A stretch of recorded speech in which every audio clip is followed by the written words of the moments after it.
You still remember the exact color of the folder.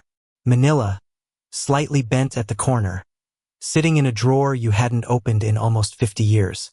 Inside it, a letter, 2 lines long. The kind of letter that once made you sit very still in a parked car before you could bring yourself to drive home. And when you pulled it out last week, dust on your fingers, you expected the old feeling to come back. That hot, small shame you carried at 29. It didn't come. Something else did instead. Something closer to tenderness. Why does the thing that once made you want to disappear now feel like the most honest object you own? Stay with me. By the end of this, you'll understand exactly what happened between then and now, and why it happens to almost everyone who lives long enough to look back without flinching. Today we're going to walk through 8 quiet truths about failure, not the kind people warn you about when you're young, but the kind that actually built you. Decades of it. The jobs that fell through, the marriage that didn't survive, the versions of yourself you had to let die so a truer one could stand up. We're going to look at why the people who seem calmest, steadiest, hardest to rattle in old age are so often the ones who failed the most, not despite it, but because of it. This isn't a list of lessons. It's a mirror. Let's start with reason number 1, the one most people get backwards without ever realizing it. Think about something you were once terrified to lose, a job title, a certain house, being seen a certain way at church, at work, at the family table. Where is that fear now? For most of you, it isn't just smaller. It's gone, like it belonged to a stranger. Here's what nobody tells you about failure when you're young. It isn't only a loss. It's also a test, an accidental, brutal, extremely reliable test of what you actually need in order to remain yourself. When you fail at something you were emotionally overinvested in, your body learns a fact your mind couldn't have accepted any other way.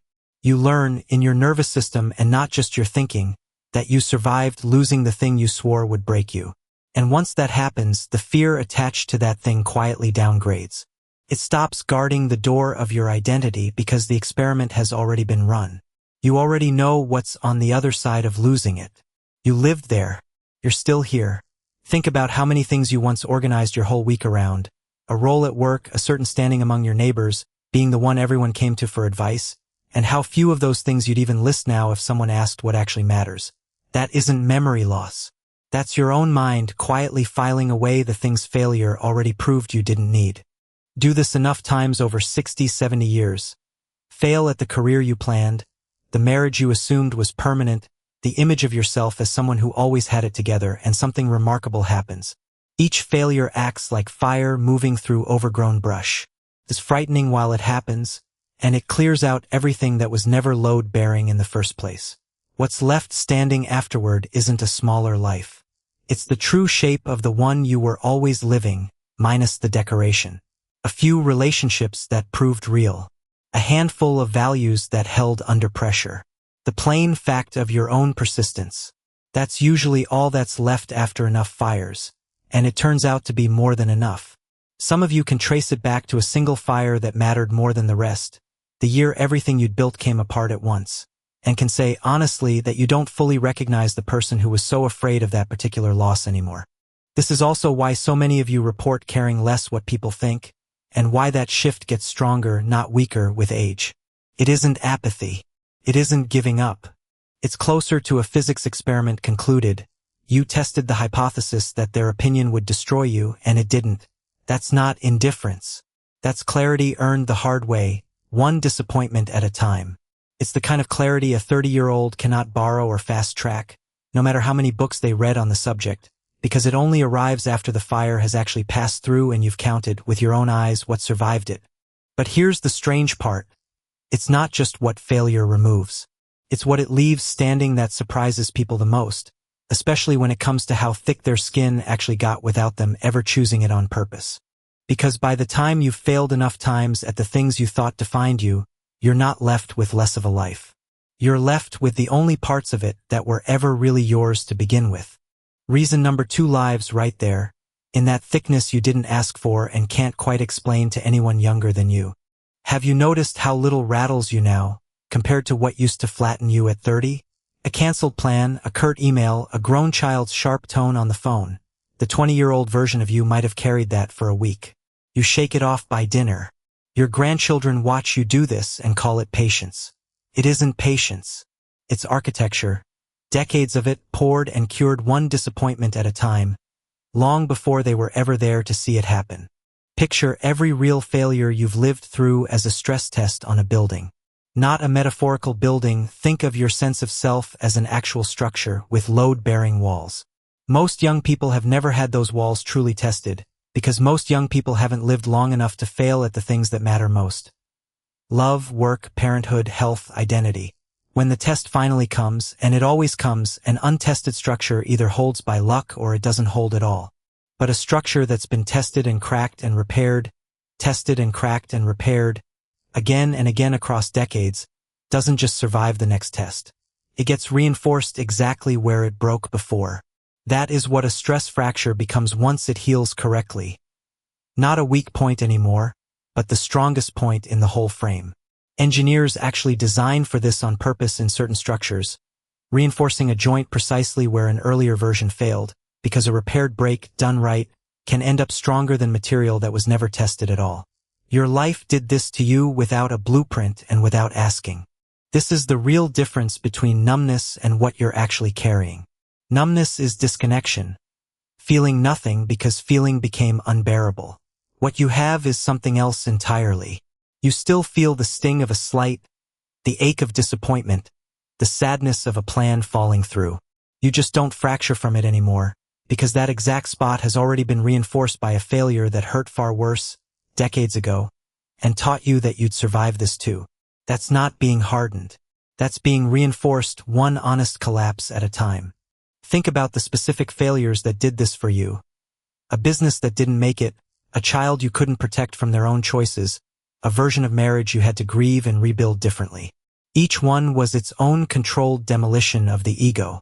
And each one, once you were standing again, left behind a callus in exactly the place where you used to be soft. Not a scar that limits you, a callus that protects you, while still letting you feel everything worth feeling. That's the part people misunderstand most about you now.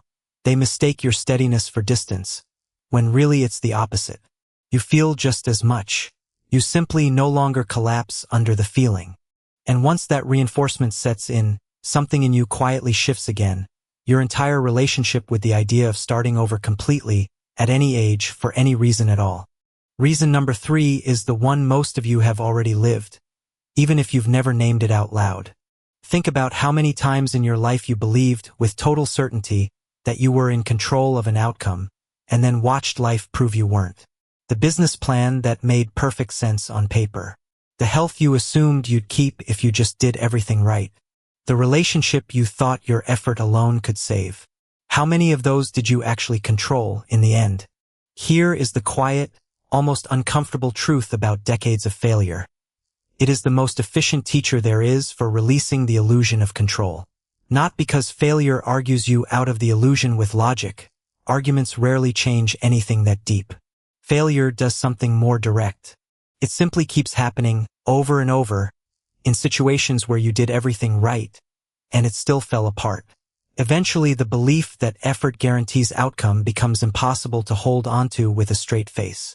You stop believing it not because you gave up trying, but because the evidence against it became too large to ignore. You can probably name the exact moment it happened for you.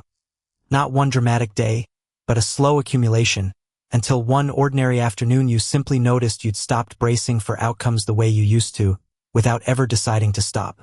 This matters enormously for your nervous system, more than most people realize. Anxiety, at its root, is often the mind's desperate attempt to control an uncontrollable future. Running scenarios, rehearsing outcomes, gripping tighter the more uncertain things feel. Someone who still believes control is possible will grip harder and harder as they age, because life keeps handing them more variables they can't manage. But someone who has failed enough times to genuinely release that belief experiences something almost paradoxical. Less grip, less anxiety, more actual peace, even as the circumstances of aging bring more uncertainty, not less. You're not controlling more. You're needing to control less. That's the trade decades of failure quietly makes on your behalf, whether you agreed to it or not, and it's a trade almost no one would choose willingly if you offered it to them in advance. Yet ask anyone who's actually lived on both sides of it. gripping tightly in their 30s, loosely in their 70s, and almost none of them would trade the loosened grip back for the illusion of control they used to carry. This is why so many of you can sit with a difficult diagnosis, a grandchild's risky choices, or an uncertain future with a steadiness that baffles the younger people around you. It isn't because you stopped caring. It's because you finally stopped confusing caring with controlling. That's not resignation. That's the most hard-won kind of freedom there is, and it usually cost you exactly as many failures as it took to finally believe it. And once you've truly let go of controlling the outcome, you start asking a much more interesting question about your own life. Not how do I make this work, but who am I when it doesn't? That question sits at the center of reason number 4, and it might be the one that changes how you see your entire life once you hear it named out loud. You already know the scenario because you've lived it. You introduce yourself at a gathering, and the first thing that comes out is what you did or used to do. Teacher, foreman, business owner, nurse. For most of your life, that answer felt like the truth of who you were. So what happens to a person when the thing they built their whole identity around collapses? The business fails, the career ends badly, the plan falls apart in front of everyone who was watching. For a while, it feels like annihilation. That's not an exaggeration. Ask anyone who has lived through it. But here is what decades allow you to see that a single failure never could. On the other side of that collapse, you were still there. Not diminished into nothing, as you feared, but revealed. The achievement was never the container that held you together. It was a costume you'd been wearing so long you mistook it for skin. You can usually spot the exact moment the costume came off too, a specific week, a specific phone call, a specific morning you had to introduce yourself without the title attached, maybe for the first time in decades, and felt the strange vertigo of not knowing what to say next. When failure strips the costume away, what's underneath isn't emptiness. It's character, the way you treated people when you had nothing left to offer them, the way you kept showing up to a marriage or a family even when you had no resume left to be proud of, the quiet, stubborn decency that had nothing to do with your job title at all. This is one of the most consistent things researchers and clinicians who study aging well have noticed. People who tie their worth entirely to achievement tend to struggle more, not less, as achievement naturally recedes with age. But people who failed early and often enough to be forced into finding worth somewhere else, in how they loved, in how they endured, in who they were when no one was applauding, carry that worth with them long after the applause stops for everyone. It's a strange kind of mercy. When you think about it, the very failure that felt like it was stripping you of everything was actually the thing forcing you toward the one form of worth that old age could never take away from you later. You didn't choose this lesson. Failure handed it to you whether you wanted it or not. That's not a loss of identity. That's the discovery of the identity that was underneath it the whole time, waiting patiently for the costume to finally come off so it could be seen for what it always was. You, listening to this right now, probably have a version of that costume you can name immediately, the thing you thought you were before life showed you who you actually are underneath it. If you're still here, this next part matters even more, because it explains something about you that even you might not have put into words before. Reason number 5 is the one that quietly rewrites how you measure your own timing, and most people don't notice it happening until they're decades into it. Think of every deadline you privately set for your own life and missed. Married by this age. Established by this age. Settled, secure, arrived by this age. Maybe you remember the specific birthday that felt like a verdict, 30 or 40 or 50. A day you privately measured yourself against a life you hadn't managed to build yet, and quietly decided the window had closed. How many of those deadlines came and went, and you called it failure at the time, only to watch, years later, the exact same outcome arrive anyway, just later and somehow better for the delay? This is one of the cruelest tricks of youth. Mistaking timing for finality. When you're young, a setback doesn't feel like a delay. It feels like a verdict. The relationship that ends at 25 feels like proof you're unlovable. Not proof you hadn't met the right person yet. The career that stalls at 35 feels like proof you're not capable, not proof the door simply hadn't opened yet. It takes decades, genuinely decades, to accumulate enough evidence that most of what felt like failure was actually just premature grief for something that hadn't finished happening yet. You mourn things that weren't actually dead. You just couldn't have known that at the time because knowing it requires a vantage point only years can hand you. A vantage point no amount of advice from someone older could have loaned you in advance, no matter how many times they tried to tell you.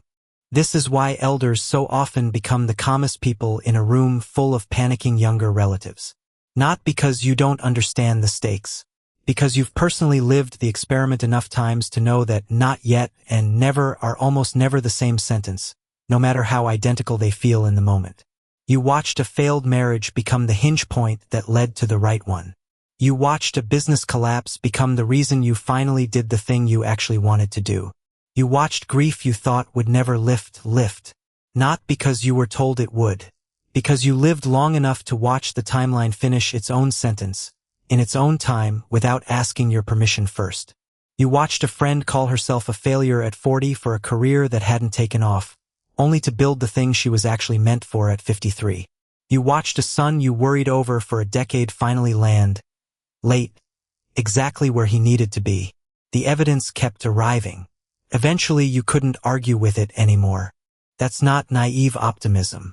That's the specific, hard-earned patience of someone who has been wrong about the end too many times to trust the feeling anymore. And it's a gift you can hand to the panicking 30-year-old in your life, even on the days when they can't yet believe you're right. Once your sense of timing softens like that, something else in you quietly changes too, what you actually count as enough. Reason number 6 is the strangest one to explain to someone who hasn't lived it, and maybe the one you feel most often without ever naming it out loud. Notice what happens to you on an ordinary Tuesday now. Coffee still warm, a phone call from someone you love, nothing remarkable happening at all. Does it feel thin to you the way it might have at 40, back when a day like that would have registered as barely worth mentioning? Or does some quiet part of you register it as almost more than you expected to get, the way a person notices water differently after they've actually gone without it? Here's what decades of failure do that success alone never could. They teach you, in your body, exactly how much can be taken away. Once you've genuinely lost something, a marriage, a business, your health for a season, a version of the future you'd already started planning around, an ordinary untouched day stops being background noise. It becomes evidence. Proof that, for now, nothing else has been taken. People who've never failed at anything large tend to measure their lives against an imagined ceiling of what they should have by now, and that ceiling keeps them chronically unsatisfied no matter how much they actually hold. But people who've failed enough to know the floor, to know exactly what losing everything actually feels like, stop measuring against the ceiling almost entirely. They measure against the floor instead. And against the floor, an ordinary Tuesday with your health intact and someone who loves you on the phone isn't thin at all. It's abundant. Think about the specific season that taught you where your floor actually was. The year the business closed, the year of the diagnosis that turned out survivable, the year you genuinely didn't know how the bills would get paid. You didn't ask for that education, but you have it now, permanently, and it recalibrated everything that came after it, the way a single terrifying storm recalibrates how a person feels about an ordinary calm morning for the rest of their life. This is why so many of you have become, almost without noticing, harder to impress and easier to delight at the very same time. A younger person needs something extraordinary to feel grateful. You've discovered that gratitude was never about the size of the thing. It was about how closely you remember the specific shape of not having it. That's not lowered expectations. That's raised awareness, purchased at a price nobody would choose to pay, but priceless once it's paid. It's why a simple Sunday dinner with your family at 75 can bring you closer to tears than almost anything did at 35, when you had, on paper, so much more to be grateful for and somehow felt so much less of it. And once gratitude sets in at that level, something even quieter starts happening in how you treat the people around you who are still failing right now, in real time in front of you. There's a quote that has stayed with people across generations, and it earns its place here, at the point in this story where so much of what we've said starts to come together. Samuel Beckett wrote it simply: fail again. Fail better. Not fail less. Not fail smarter in the clever way people like to repeat it now. Fail again, and let the failing itself refine you, the way water refines stone. Not through a single dramatic strike, but through decades of return. That's what you've actually done, whether or not you ever read those words. You failed again. And somewhere in the failing again and again, without a single grand moment of transformation, you became better at being a person. Not a different person. A truer, steadier version of the one you always were, worn smooth in exactly the places that needed it most. If that quote landed somewhere in your chest just now, sit with it for a second before we go on, because the next two reasons ask something a little more tender of you than the ones before them. Reason number 7 is the ache you already know, even if you've never said it out loud to anyone. Think about the last time you watched a younger person, a child, a grandchild, a neighbor's kid, go through a failure you'd already survived decades earlier. Notice what rose up in you. Probably wasn't judgment.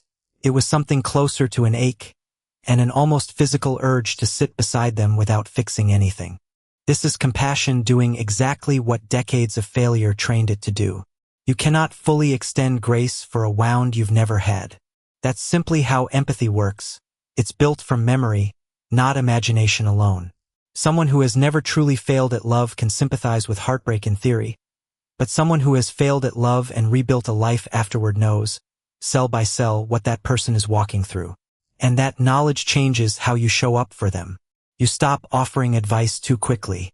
You stop needing them to learn the lesson on your timeline.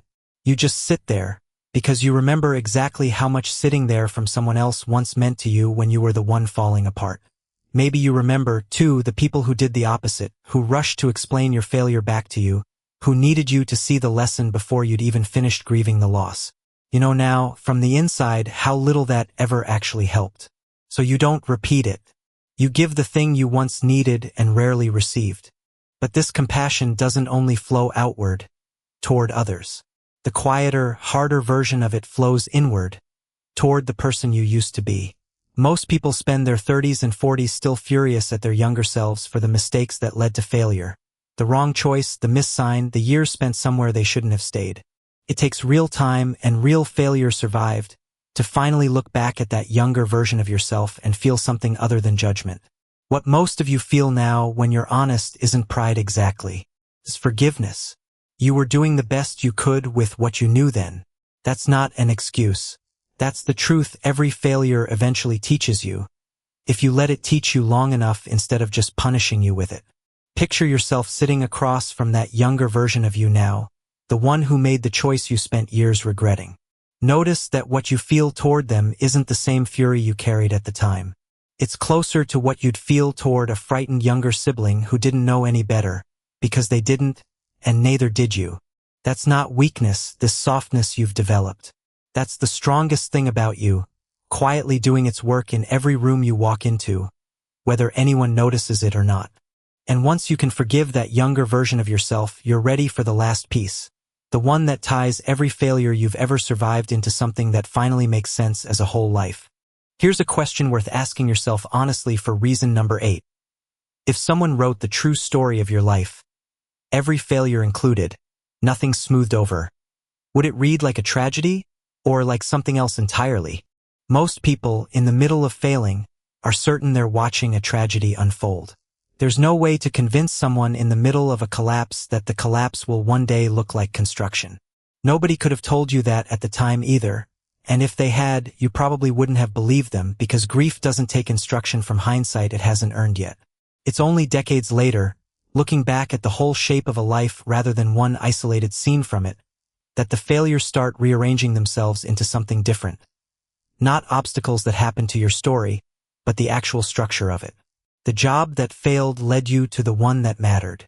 The marriage that ended taught you what you needed to offer the one that lasted. The version of yourself that fell apart at 45 became, without your permission, the raw material for the person you respect at 75. This is the deepest function that decades of failure serve, and it's rarely named directly. They give a life coherence. A story with no failures in it isn't inspiring. It's flat, and frankly, it's suspicious because nobody actually lives that way. A story where every failure eventually finds its place in a larger pattern is the only kind of story a human mind can look back on and call, honestly, a life well lived. Not a perfect one, a whole one. And wholeness, it turns out, is worth infinitely more than perfection ever was. Think of the people you've known who, by outward measures, never failed at anything visible, and think honestly about whether their stories felt richer for it or strangely thinner, missing the very texture that makes a life recognizable as someone's own. The failures were never the flaw in your story. On the clearest days, looking back, you can see they were the plot. This is also, quietly, the real reason resilience shows up so much more reliably in people who've lived long enough to fail many times over, rather than in people who simply tried to stay positive. Resilience was never about avoiding the falls. It was always about collecting enough of them to finally see the pattern underneath. And once you see the pattern, nothing that happens to you next can convince you that a single bad chapter is the whole book. That's not luck. That's the very thing you're doing in this exact moment, just by having lived this long and stayed soft enough to still be listening to a story like this one. So go back to that folder for a moment, the manila one, bent at the corner with the 2-line letter you found dust on last week. You asked, at the very start, why something that once made you want to disappear now feels like the most honest object you own. Here's the answer plainly. Because you're not looking at it as the 29-year-old who received it anymore. You're looking at it as the person that letter, and every failure after it, quietly built. The fear it once carried has nothing left to threaten, because you already lived through losing what you thought it would cost you. What's left in that folder isn't evidence of a failure. It's evidence of exactly how you got here. Steady, clear-eyed, harder to rattle, and somehow gentler than you've ever been. If any part of this found you tonight, if you recognized your own folder, your own letter, your own quiet callus in the place where you used to break, I'd love for you to stay a while longer here at Elderly Light. This channel exists for exactly this, to say the things about growing older that rarely get said out loud, and to say them like we're sitting across the table from each other, not lecturing from a stage. If that's the kind of company you're looking for, consider staying close by subscribing so the next one finds you too. Not because this channel needs the number, because you deserve a place that keeps telling you the truth about the life you've actually lived. Failures, folders, and all. And keeps telling you it was never a tragedy. It was the whole, honest shape of a life worth having lived.